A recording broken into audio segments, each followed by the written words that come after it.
Good evening, everyone. Hello. How are you? Hi, Dave, Alicia, um, Kiri. Hello. Just catching up on what you guys are saying. It looks like you're talking about weather. Third storm in 9 days. Wow, that's a lot. Um, what else do you have?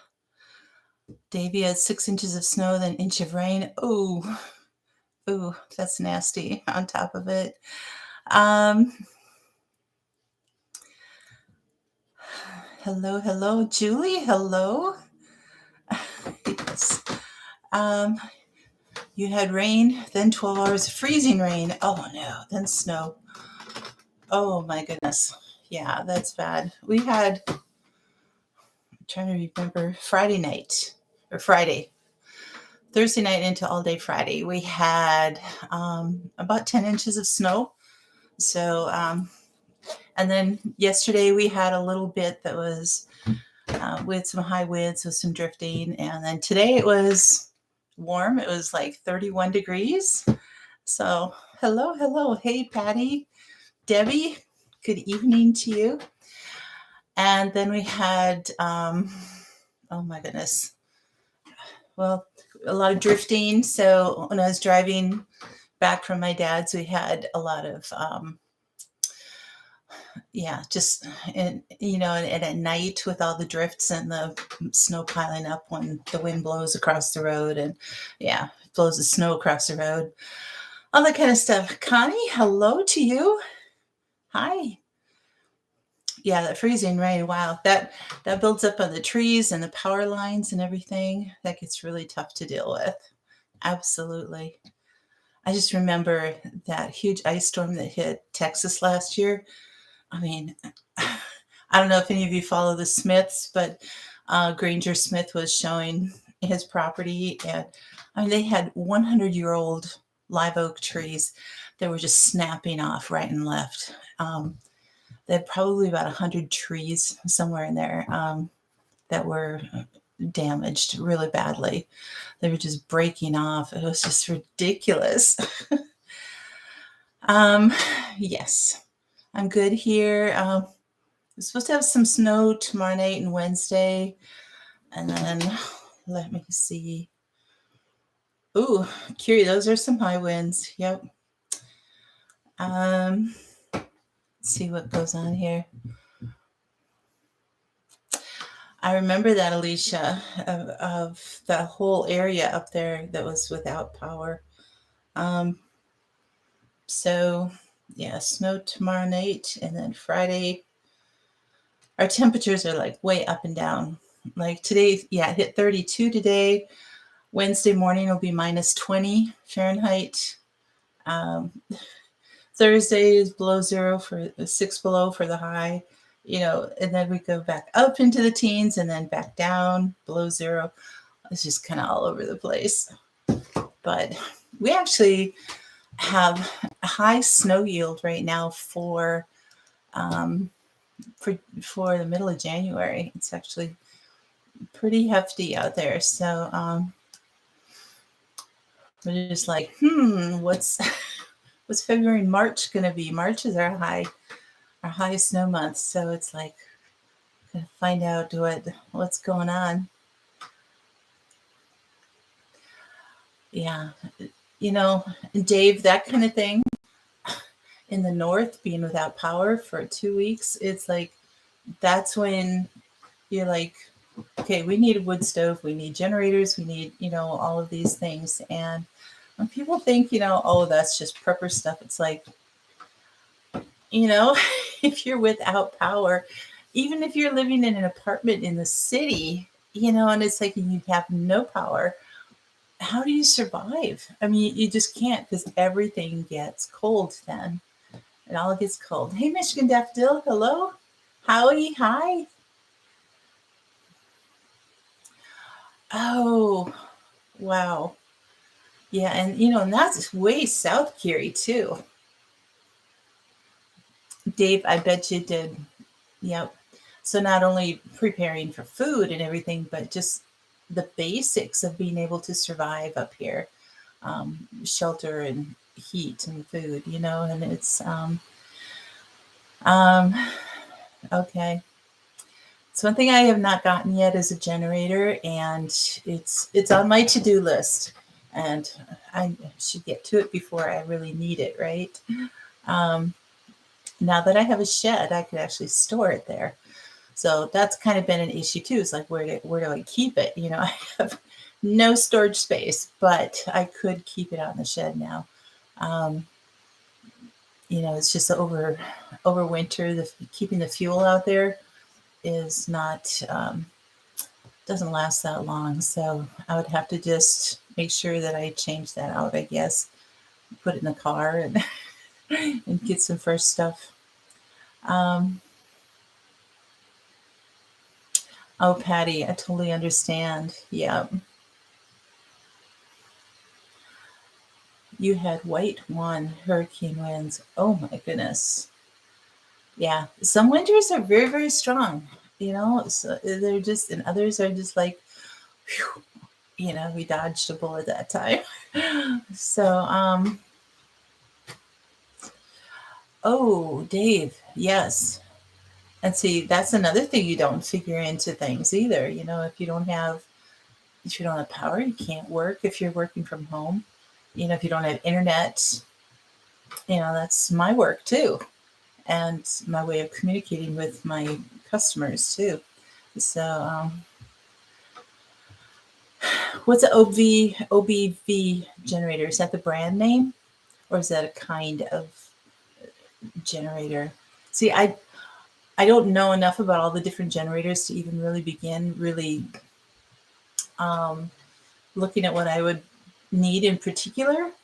So that would be a lot of research for me. And I know several of you out there have them, and it'd be interesting to find out like what led you to a particular brand. It's like what were your criteria? What were the things that you needed to have and needed to know, and how big multiple generators maybe? I don't know. That's um, love to hear about that sometime. That would be great. Um, okay, well, Kiri, that's good. Yeah, grab your supplies, and if you need to get out of there, that's excellent. That's very good. Oh, obvious. Okay, sorry. I was thinking maybe that's what it was, but wasn't sure. So Honda is good. I've they've caught my eye, I should say, in that way. And I've had so many Honda cars that I, kind of gravitate towards that anyway. But anyway, Donna, hello. How are you? We had a nice day today, didn't we? I was actually outside um, sawing wood today. Not like tree wood and logs and everything, but um, planks to build another little cabinet. So I've been waiting for a day that is not real windy and that's warm enough that I can be out there. Like the ink in my pen won't freeze up, so I can draw the lines, and I can have my gloves off and actually be able to have my little sawhorses and my table set up outside where I can cut the wood. And so I spent about 2 hours out there today and got that all done. I got them all sanded, so they're ready to go for a project. You talk with your 20-something kids via text a lot. Oh, got it. No, Kiri, exactly. If you have food allergies or anything like that and you need to go stay somewhere, grab your stuff. Even if you're just throwing it in a grocery bag or a pillowcase or something. It's like you have one suitcase of clothes, one suitcase of food, and you just grab the things and go. Absolutely. Um, you need to cut a bunch of trees too. Okay. Oh, thanks, Alicia. Appreciate that. Yeah, so I have those all ready to go, and then put all that together. I've got one other 8-foot plank of a 1 by 10 And I thought that was enough for the project, but I was looking over all of my design and my notes today because I was like, okay, I've got everything set up. It's nice outside. I'll get that one cut up too. And realized I need 2 boards. So the one board is not going to do enough. I must have purchased the one just because they were so expensive, and it was like, oh, I'll get the other one later. So now I know I need to get the other one later and hope for another nice day at some point. And it might end up being this spring. Who knows? You have a luggage bag ready for an emergency. Good for you, like a go bag. A set of change of clothing for all of us and bedding. Alicia, you are so prepared. Good for you. Man, I know, Dave, if you were short a board, you'd just go out and cut one, right? It's like, oh, I need one more. Let me just go out and cut one. Hey, Glenn, hello. How are you doing? So, sorry, I'm pink floral today. It's not my usual. You managed to cut a few cedar branches for the goats. Oh, I'm sorry to hear that, Carrie. So yeah, you are spoiled. It's like, okay, I just need this one for that, and I'm just going to cut it. I'm building a pile of scrap in my shed of scrap wood. So when I need, like, if I need a 1-foot section or something like that, or an 18-inch board or something, then I can go out and go, okay, yeah, I have this. But as far as cutting an 8-foot board, I gotta run to Menards. That's my go-to there. So, going from fishing, nice. Did you catch anything? That's the big question. Or if you didn't, did you just have fun? Did you have a good time? That would be the key, right? Just having a good time. Sorry, my hair is still wet. All right, let me see here. Yeah, we have just had a mix of cold and snow and then warming up and everything. Like I said, it's a high precipitation winter so far. And I have, if you guys remember, every first weekend in February, my brother is kind of in charge of organizing, my older brother, organizing a ice fishing derby. And it's one that can bring, 8, 10, 15,000 people there. And so last year we did not have it because of the Rona. They just didn't allow it. I mean, it's out on a lake.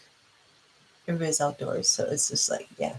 Anyway, the governor wouldn't give permission for it. The year before, so 2020 was the last one that we had. And the ice, it was a warmer winter, so the ice wasn't thick enough for people to be driving out there.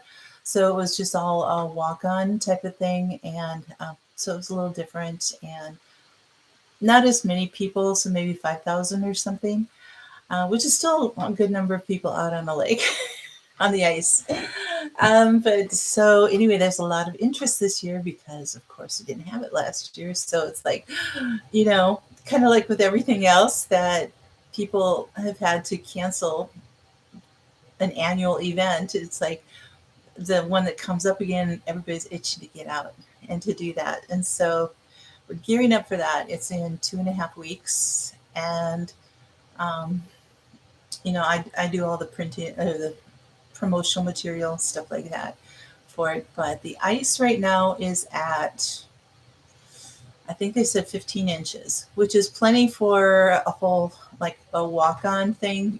People could just even drive a snowmobile out there, so they could just walk on with their little pop-up fishing tent and stuff. It needs to get to 22 inches before people can drive on it. So we do have some cold weather coming up, but got a pile of snow on there. So you just had a spontaneous family game night of bingo. Oh, fun. Nice. You didn't catch anything this time, but the kids had a blast. Oh, that is so great. That's wonderful, Glenn. I'm so great. No, Donna, it's the Maple Lake Ice Fishing Derby in Maple Lake, which is just beyond Buffalo.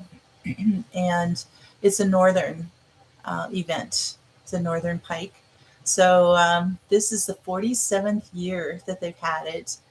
And so what they do is that they within the whole day they have 3 hours set aside for the northern ice fishing contest.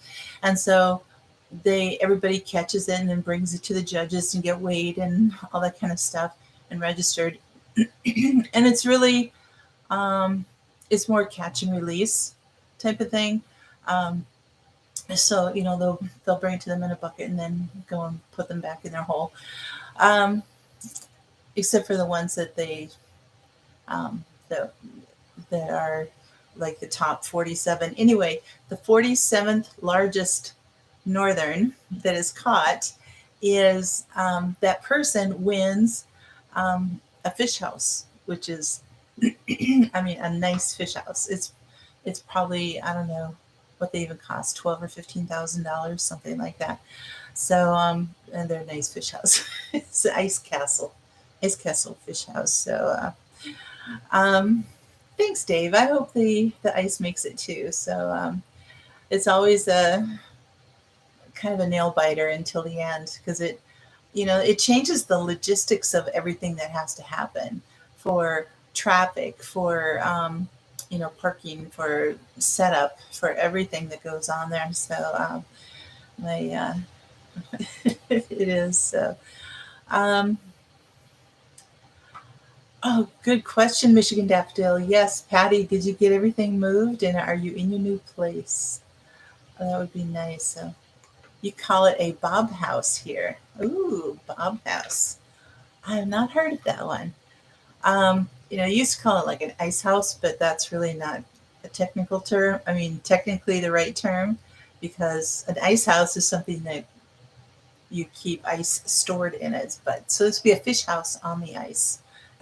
So your husband won an ice castle at the Perch. Oh, nice.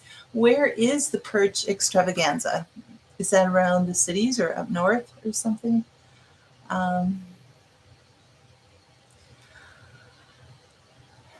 Yes. So, little bit of news here, you guys. I was asked by Anna at Fermented Homestead to be part of a collaboration next month on contributing a video for fermented foods, like a recipe for ferments. And so she'll be starting to put up a playlist probably another week or so, that kind of thing. So anyway, it's a Fermented February collaboration, and I'm just really excited to be part of that. So it's going to be great. Other than Anna, there's going to be Tangi from Freedom Homestead. There's going to be Rachel from that 1870s homestead. Then a whole bunch of others. I can't remember at this point in time. Oh, at Mille Lacs. Okay. Mille Lacs. So thanks, Dave. Yeah, there's a lot of people doing, vegetable things, and then kombucha, and I'm actually doing some fruit ferments. So kind of forced me to get into making sure I get a video up again, right?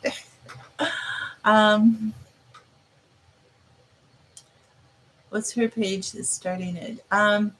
It's Fermented Homestead is her channel name. You're moved in and getting things put away is beginning to feel. Oh, how pretty, Patty. I am so glad for you. Sean, hello. Oh, well, you are one of those that does it right away. Good for you. Good for you. It's like I'm inspired to do it right away in January, but I don't have. I continue waiting on all the information from, all my 1099s and stuff like that have to come, and a lot of times I don't get those until the beginning of February, and then it's like all of a sudden there's a rush on other things going on. So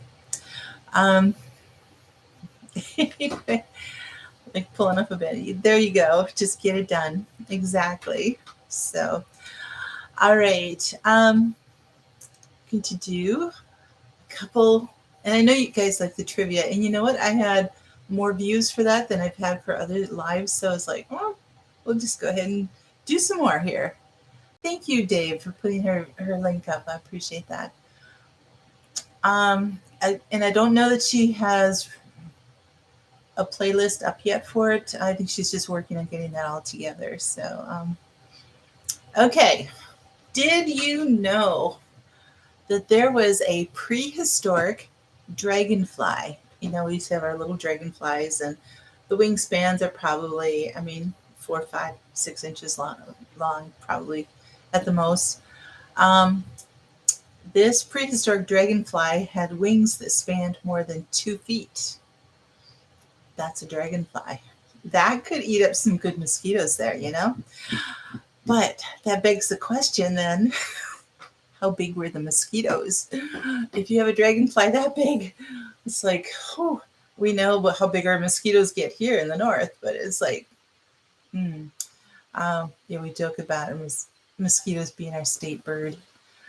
So more than 300 million years ago, the Meganeura, that's the name of it, Meganeura, established itself as the largest known flying insect to ever exist on Earth. The dragonfly-like creature had a wingspan that stretched around 2.5 feet. The bugs were also big enough to hunt prey like frogs and newts. So I didn't just go after mosquitoes, I went after frogs, which it could eat with its teeth-like mandibles. Wow, now that's a nasty bug. Sean, you're probably right. Yeah, look, it's like watching them flying around. It would just be like amazing, amazing.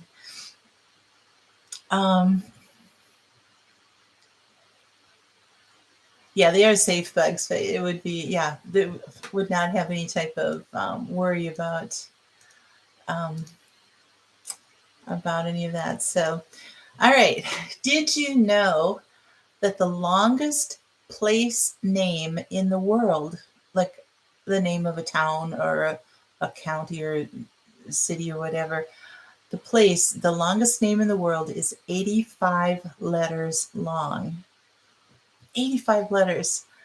And it says, unfortunately, this is one of the facts that you probably can't repeat to your friends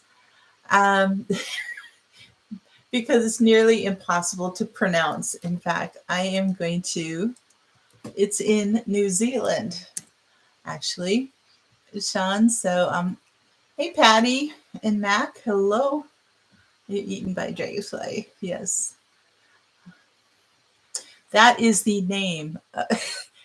You guys can have fun trying to pronounce it at home. Let me see. Taumatawakangi hanga koau automatate. Okay, I'm done. I got about a third of the name done. Oh, yeah, say that 10 times fast, exactly. It does sound Hawaiian, doesn't it? There you go, Dave. Put it in there. So, exactly, Alicia. But so that's in New Zealand. So you almost want to think that it's probably. I don't know if that's any of the native language around New Zealand, but it sounds like it'd be more something that would come from one of the other islands. You know, like we were talking about Tonga yesterday on Sean's live last night, you know, with the volcano going close to it and everything. So that sounds more like something that would come from one of the islands, does it? Yeah. Patty, that could very well be, yes, Aboriginal. The Welsh town name is, wow, okay. That's probably a close second then, Sean, right? I'm not even going to begin to try to do that one because I know that Irish and Welsh and those names, you pronounce them different than what they look like. The letters are, and you probably would know how to pronounce it. I can imagine. If you do, you have to do that on your next live. Make a note of that. If you know how to pronounce it, that would be awesome. Hi, Patty. You'd be giving that town a nickname. Exactly. Yes, most definitely. Exactly. Oh, goodness sakes. There's a Tongan community in the neighborhood use. Cool. Oh, that's neat. That's how, so, like New York and a lot of these cities when the immigrants came over, they settled in their little neighborhoods and their communities and everything because the language was familiar, first of all, and a lot of times they knew each other and there were families and stuff. And so that's cool that you have like a Tongan community in that. You can't say it at all? Okay. Oh, that's great.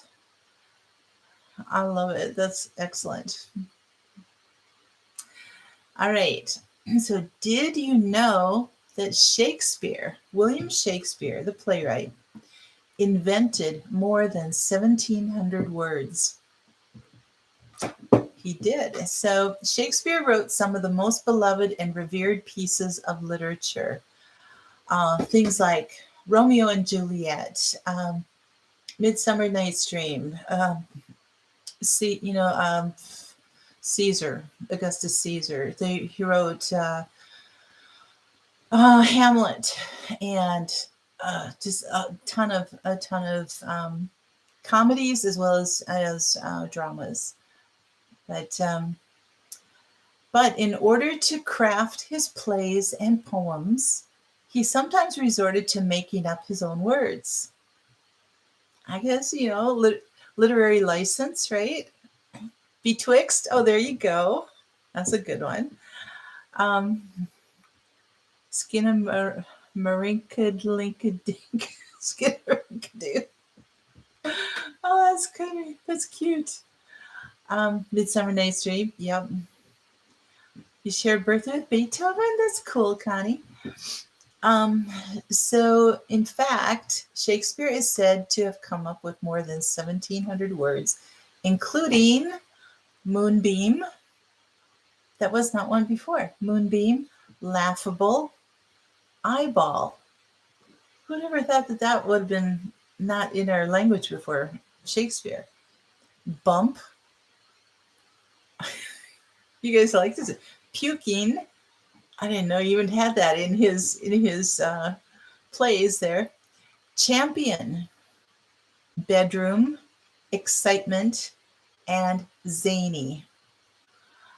We think that's so much a regular part of our English language, but that he came up with those. That was so cool. So,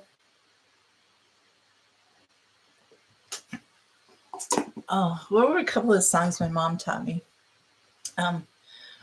Mares eat oats and does eat oats and little lambs eat ivy. A kid'll eat ivy too, wouldn't you? And then what do we have? B-A-Bay, B-E-B, B-I, Bicky Bye, B-O-Bo, Bicky Bye, Bo, B-U-Boo, Bicky Bye, Bo, Boo. And then you take the next consonant. C-A-K, C-E, or C-A, say. You could do either a soft C or a hard C, but we'll do it the D. D-A-Day, D-E-D, D-I, Dicky Die, D-O-Do, Dicky Die, Do, D-U-Do, Dicky Die, Do, Do. So it's basically taking a consonant and going through the vowels. So, yeah, mares eat oats and does eat oats and little lambs eat ivy. A kid'll eat ivy too, wouldn't you? I mean, it's just a nonsense ditty there, so it was kind of funny. But anyway, yeah. So it's kind of fun things that you learn that just never quite leave you. Oh, and then my brother Pete, the one who died a year ago, and I've got it written down somewhere because it's a hard one. Oh my goodness, it's I'll have to think about this. Okay, it's one, two fluffy geese, three. Oh, I'll have to look it up and check it out, or let you guys know another time, because that one's a really, really good one. um, it go through 1 through 10, but it's like one hen, two ducks, three squawking geese, four limerick oysters, five pairs of Donald Flonsel's tweezers, six. Oh, I don't know, but it keeps getting longer and longer and longer for each one, and it's just like, so I'll have to look it up. I know I've got it written down somewhere. Donna, your mom used to sing that one too. Oh, fun. We used to do the vowel change with the songs. Oh yes, Patty. That's another one. I like to eat apples and bananas. I like to eat apples and bananas. And then it's I like to eat apples in beanies. Yes, there's the vowel exchange in there. So, oh, I'm glad you're back, Carrie. I know this is always a time when you're putting your animals to bed, so that's quite all right. All right. Okay, this one's just like, whoo, kind of a little creepy and a little weird, but it's it was on Barney. Oh, there you go. Oh, you is really fun. Ooh, look to oot oot oot. Ooples and banoonus. Ooples and banoonus. There you go. Ooh, look to oot oot. Ooples and banoonus. There you go. Yeah, just try that one. This is a fun one to do in the car with your kids. Okay. Did you know that Einstein's brain was stolen when he died? I bet Dave knows that. Oh, good, Alicia. I'm so glad. When Nobel Prize winning physicist Albert Einstein passed away on April 18th, 1955, he left behind specific instructions when it came to the disposal of his body, according to one National Geographic investigation. I knew it, David. It was. uh, Einstein didn't want his corpse to be worshipped or his brain to be studied, so he instructed those who were responsible for his remains to cremate them and scatter the ashes secretly in order to discourage idolaters, which is really kind of cool because that could happen, you know. However, Thomas Harvey, the pathologist on call when Einstein died at New Jersey's Princeton Hospital, didn't quite follow those instructions. Instead, he stole Einstein's brain. From there, things got even weirder. When Einstein's family found out, his son apparently didn't object to the theft, and Harvey was able to keep the brain in 2 jars in his basement before moving it to a cider box stashed under a beer cooler. Oh, it was just creepy there. But I suppose if he's dealing with corpses all the time, that's kind of one thing. But it's like, oh. So he was squeezing the numbers out. Oh, yes. The brother married a woman who's a descendant of Bach. Cool. Oh, that's too bad. Hey, Deb, Enriched Refuge. Hello, how are you doing? I know. Some of these things is like, okay, like I said, there's senseless bits of knowledge and information that we really don't, it doesn't add to our life one way or another, but they're just like interesting trivia that we can just go, oh man, the world is a weird place, right? Okay. Did you know that a single watermelon once sold for $6,125? One watermelon. So it was fairly recent. In 2008, a man in Japan bought a nearly black Densuke watermelon for it was 650,000 yen or $6,125. The specialty fruit is only grown on the island of Hokkaido, and according to a Japanese architectural expert in the Los Angeles Times, is crisp and hard with a different level of sweetness than the watermelon we're used to eating. Julie, you should try growing those. Black watermelon. You'd be like a phenomenon here in the States, you know? You should see if you can try to get a hold of them. I totally... Patty, that's funny. It's great, useless information, yes. All these things rattling around in our brains, right?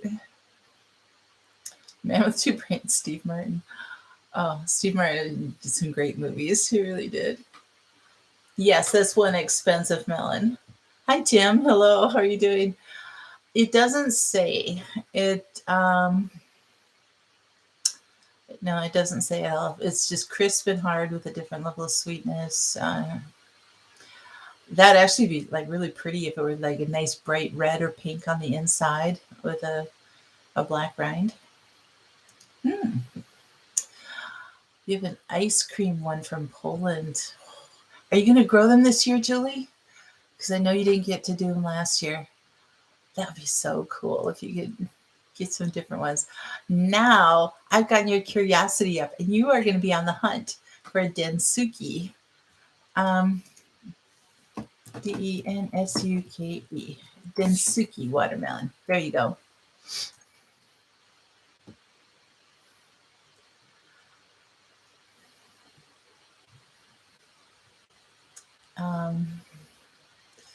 So Japanese agriculture expert in the Los Angeles Times. So it says only grown on the island of Hokkaido. So who knows? You got a freeze dryer, Deb? That is so cool. Oh my goodness. That is so great. Yes. And another thing on my ever-growing list of things to work toward and to get, you know, it's like, all right. Oh, it sounds tragic but funny too. So sorry for any of those who have cows or anything. So anyway, did you know that a Brazilian man was killed in bed when a cow fell through the roof and landed on him? In 2013, JOAO, I don't know, Maria de Souza, was lying in bed when a cow that had been grazing on a hill behind his house walked onto the asbestos roof and fell through. It must have been the roof line just really close to the hill, because I'm picturing like that nursery rhyme, the cow jumped over the moon. So I can see the cow running into the whoop, leaping and onto the roof or something. Oh, Tim, that is good to know that does not really work. So the Densuke has a black powder rind. However, the inside is red. They say the seeds on Amazon. Oh, interesting, Julie. Okay. See, I knew that was going to pique your interest and you were going to start researching this. So. Okay. So it fell through the roof and it landed on De Souza. The injured man was taken to a hospital where he later passed away. As strange as this incident might seem, locals claim that it was the third time a similar thing had happened in the area in the past 3 years, although no one was killed the first 2 times. So does that mean that they only take precautions now after somebody died? So So a black diamond watermelon looks the same as the Densuke. Okay.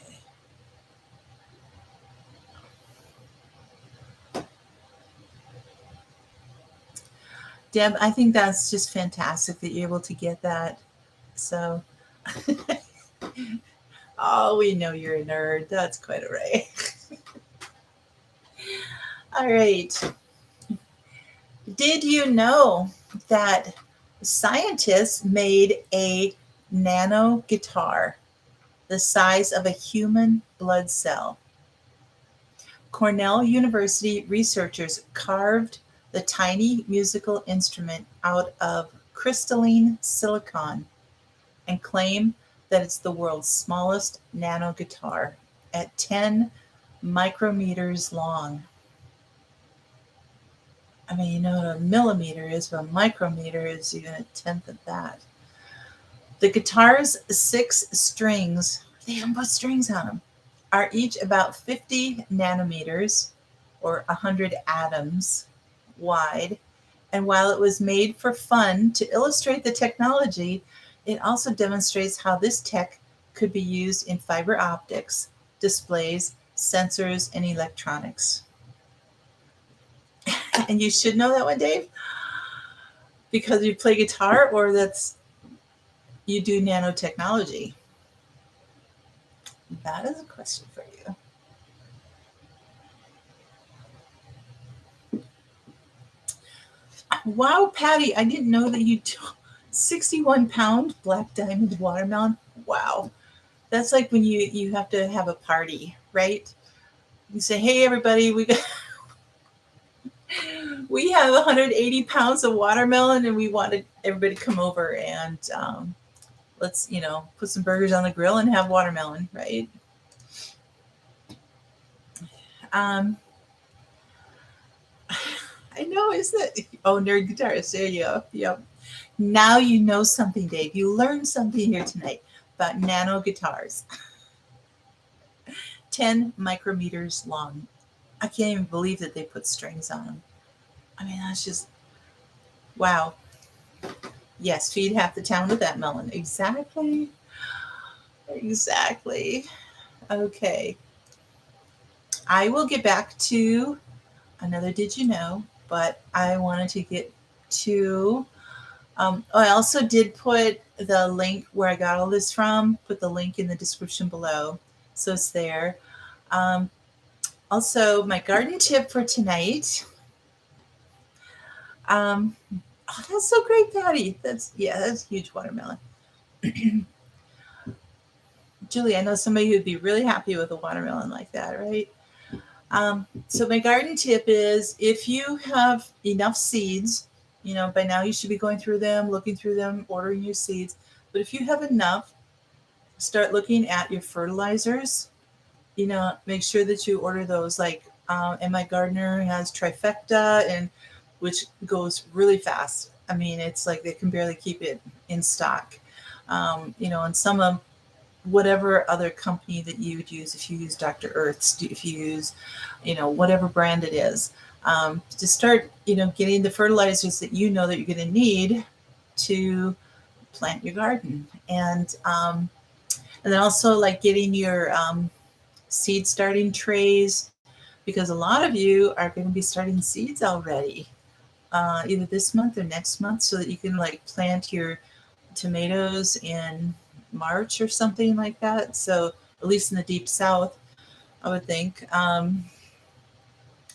the very very latest beginning of April, you'd be able to start planting them. So anyway, start getting your seed trays, any starter seed starting soil mix, all that kind of stuff. So if you've got all your seeds, start looking at that. To sweeten your ground for the melon. There you go. Oh, night, Howie. So much, or thank you so much for coming here. It was wonderful. Appreciate it. All right. So also to study up on beneficial bugs, so that as you start seeing them in your garden, you don't try to wipe them out or anything like that, or you start to understand why they are in your garden. like, let's say the dragonfly, all of a sudden they're just swarming in. You're going, what's with all the dragonflies? Well, it's like they're getting rid of the mosquitoes, different things like that. So take this time in the winter to study up on those. I also put a link below for an article on beneficial bugs. So it's down there. So your comfrey died. Oh, Kiri.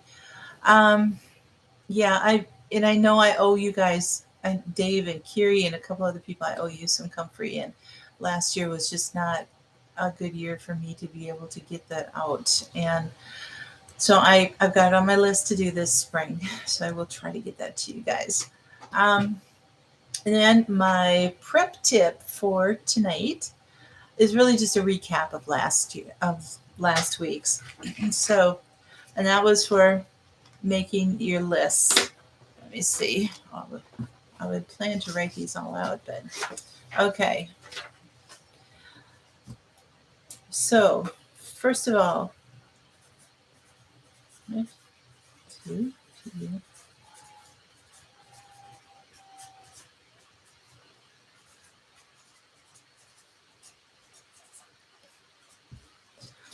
list number 1. What do you want to preserve? Okay, gotta do that. What is it you want to preserve? Number 2 is your second list. Make a list of your seeds. I'm a visual teacher. Did you know that? I find that helps.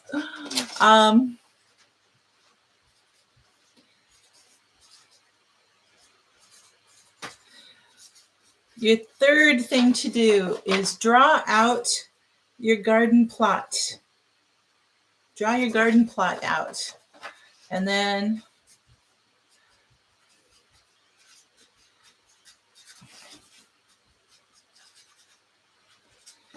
the fourth list is your seed school class now, is a list of your extra items. That would be like your fertilizers, your fencing, your tools, all that kind of stuff, compost, all the things that you need to kind of go with that. So those are your 4 lists. There we go. All right. You have your seed list done? Yes. Yeah, I hear you. Making a list of your seeds will take weeks. Better get started, Julie. Oh dear. Okay, so before anybody has to go, I want to thank all my moderators. Thank you so much, you guys, for being here, and you're faithful being here every week, and I am so grateful to you for that, and I really appreciate all of you. So all the rest of you, if I know some of you might not have a channel, but check them out.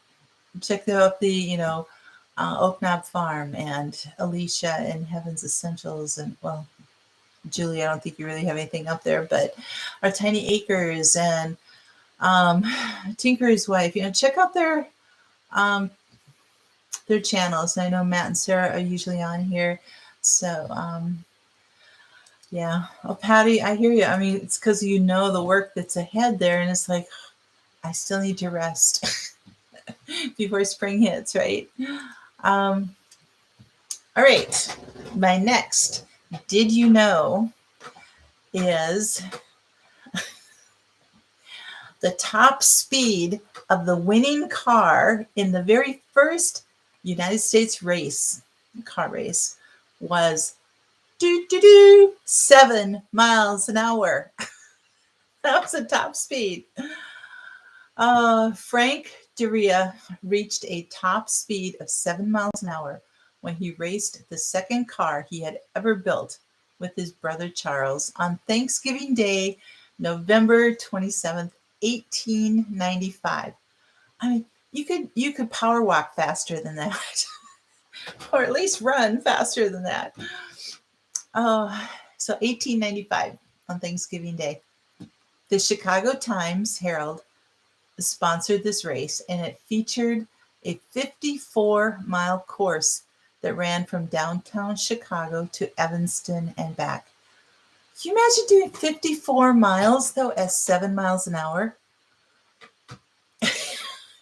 That would take 8 hours to go 54 miles. Now we could do it in, 45 minutes or so, or depending on what the speed limit is where we can go. That's oh yes, certainly, Tim, appreciate that. I was just kind of focusing on my moderators at this point, but thank you. You once walked 20 miles and that was hard. Yeah, I hear you. But can you imagine sitting in your car, driving for a race for 8 hours and only going that fast? You'd almost want to get out and push the car. But 8 hours, and it's like, or maybe 7.5 hours. Well, 8 hours would be 56 miles. So yeah.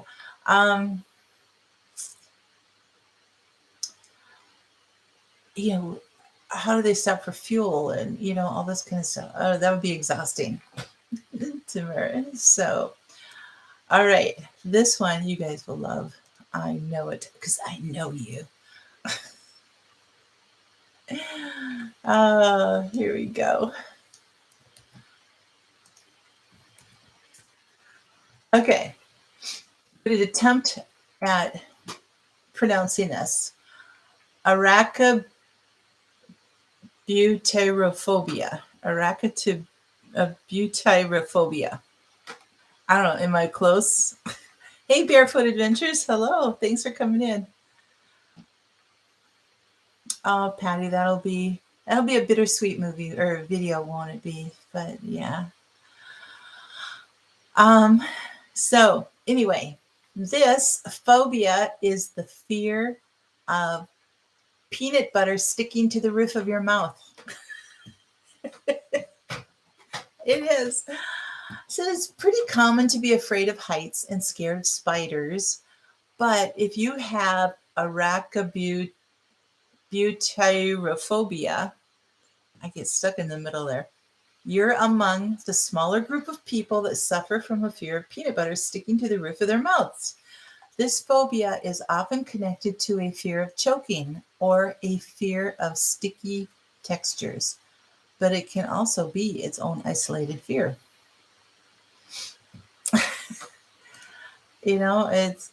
I would say if you have that, just don't eat peanut butter.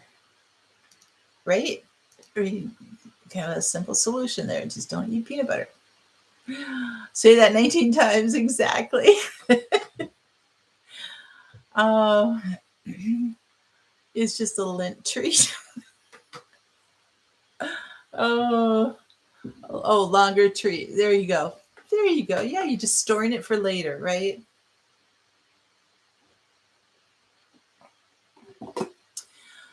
Connie, that could very well be. You never know.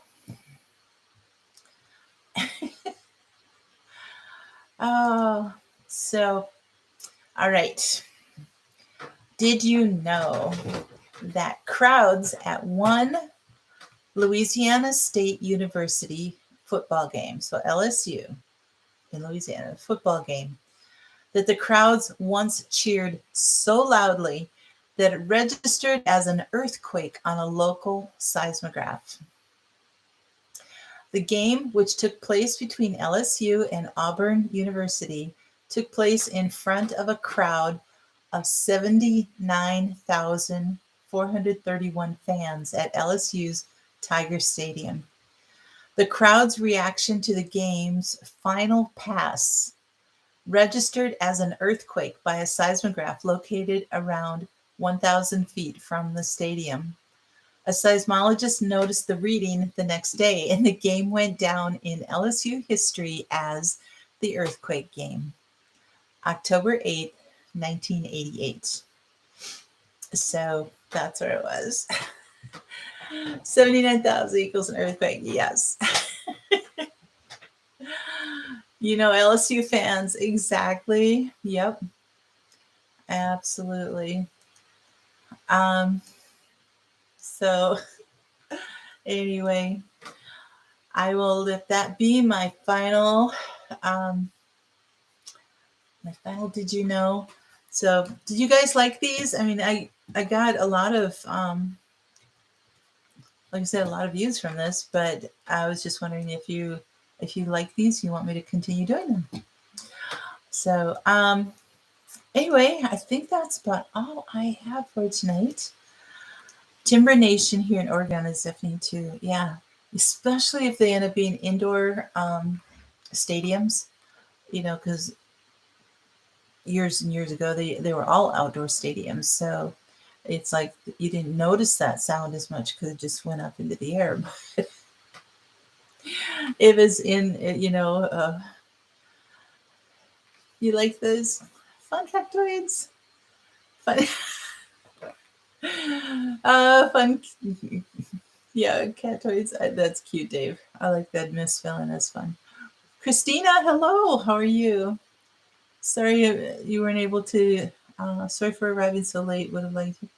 Oh, no worries. No worries at all. Oh my goodness. There's a fault running the length of the stadium. Oh. That would be, that could be dangerous, you know? Exactly. Oh, I'm glad you guys like these. Your high school, Tennyson, is directly under the Hayward Fault. Oh. It's under the fault or it's over the fault? I hope it's like over it. You like Sven jokes? I haven't done those for a while. I kind of went through everything, so what I would have to be telling is all repeats at this point. So I'm giving a little bit of time on that just because, you know, I don't want to, you know, have it too recent, you know, so people go, oh, I've heard all these. So anyway, over the fault, but under if we have, that's true, Christina. That is very true. You would be under. So your oven just took an entire hour. Oh, Patty. Just add an hour. Yes. Oh my goodness. Thanks for coming, everyone. So, oh, Dave, thank you. You took the words right out of my mouth. Yes, you guys have a great week, and thank you for being here. And guys, take care. God bless. Always have hope, and stay warm this week too. Stay warm. Yes. All right, you guys take care. Bye-bye.